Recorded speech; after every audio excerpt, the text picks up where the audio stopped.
Feels like every day we have a new Bill Belichick update, but now it seems like these talks have escalated even further than what we talked about yesterday with Inside Carolina reporting that Bill Belichick has essentially started to enter the finalizing contract talks with University of North Carolina to be their next head coach. And we talked about it a lot yesterday about the ethics and whether it would work. But now I got to think we start to talk about how the, broad scope in the, cloud of Bill Belichick and his impact on the game of football. Now, the question lies, if you were to take this job, which is one of the more bizarre things that I can remember in terms of situationally somebody shifting out of the NFL into the collegiate world at this point in time when everybody's trying to get out of college, he's trying to get in. Now, the question lies in, opportunity cost.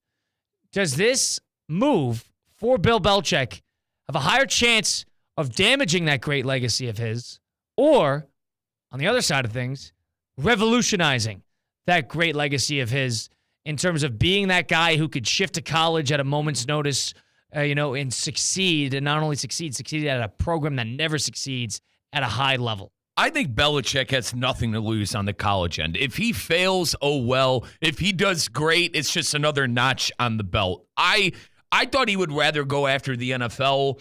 What is it, 15, 12 wins, whatever he needs to beat the Don Shula record. I thought that'd be more important to him than being a CEO college coach. But in my opinion, it doesn't matter. If Belichick does take this job and he fails, I don't think it matters. And if he does great, it's just more accolades. That's the way I look at it. Right now, I'm going to compare it to the Aaron Rodgers situation. Am I going to remember Aaron Rodgers for failing with the New York Jets? No. I'm going to remember Aaron Rodgers for being a champion in Green Bay and being a multi-MVP winning quarterback. But we know how these guys are, Colin. We know how Rodgers is. We know how Belichick is. These guys are going to remember that they didn't do well and that they failed. Now, the one thing I'll push back with that is what's weird about college and the NFL is it's almost viewed as two different sports. And I know the Pete Carrolls of the world have succeeded at both levels, but the Harbaughs. But in a lot of ways, sort of the legacies that lie in the NFL on the coaching side of things sort of stay exclusive comparatively to the college side of things, unless you're one of the few that flip-flop. Now, Nick Saban is widely viewed as the greatest college coach of all time. And I don't think there's much of a discussion that comes to being the ultimate, like you said, CEO of a program. Nick Saban is viewed amongst the top, the 1A of the bunch in terms of being a collegiate football coach. Now, everybody on the other side, at least for the most part, view Bill Belichick as the greatest NFL coach of all time. I don't know if people usually say the greatest football coach of all time. It depends who you ask. But he's the greatest NFL coach of all time as it stands today. Well, now, on the other side of things, if Belichick, just to provide an argument, if Belichick was to go to a team like North Carolina, a school that is a big enough program, and revolutionize it and be the ultimate shot in the arm, thrust them into national title conversations, and kind of be the spark that thrusts a great program into stardom. If he does that and succeeds at a high level, I'm not going to say win a championship or anything, but succeeds at a high level, I think this can do a lot in bolstering a legacy of Belichick as a football coach and as a football icon. He already is. It's almost like you're building on top of a gold mountain to begin with. But from the college and the NFL side of things, that separation, if he were to bridge that gap and to be wildly successful on both ends with the pedigree he already has, he could do a whole number on revolutionizing his legacy in the grand scheme of football. Let's think about who has a chance to do that. That's khaki pants, the cheater, Harbaugh. Great coach, by the way. But he has a chance to and win he's a a rarity Super Bowl. As it is. And he only agreed. won one in each side. I agree. And as I said, my feelings come as an Ohioan that he's a cheater. Obviously, he's not viewed as that on the national perspective. Like, Harbaugh is a great coach who has a chance to go legendary. Do you think that's the objective here, Colin, for Belichick, to just add another layer of him being one of the greatest? Like, Belichick likes the power. He Belichick does. likes the He does. attention. So it wouldn't surprise me if he's trying to go legend that way, winning a national championship in college. He's already an immortal figure, I mean. but it's like any other king in the history of anything. Just trying to add on to the accolades. You're just trying to get yes. more. Now, you don't know when enough is enough. You're fascinated with ancient Egypt like how I am. It's like the pyramids, Who could build the highest pyramid at the peak of the empire? So I don't blame Belichick for wanting to do this.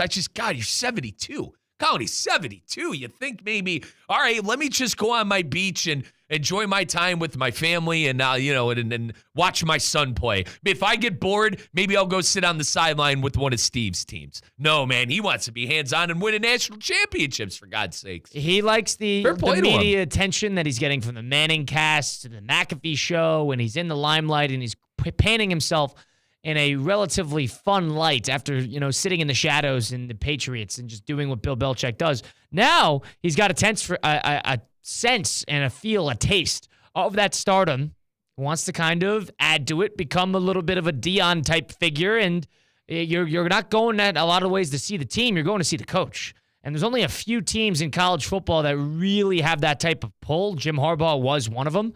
And Dion's another one. And Bill Belichick, you're going to go to a UNC game, not to see what UNC's team in, but because of the intrigue that Bill Belichick provides and because of the star power that he is associated with. I think it could do a whole lot. Like you said before, it's not necessarily that big of a notch if it's a big dumpster fire because everybody knows that college sports is a big nightmare. It is. And you're at the mercy of a whole lot that's exclusive outside of coaching, whether that be NIL and the whole thing.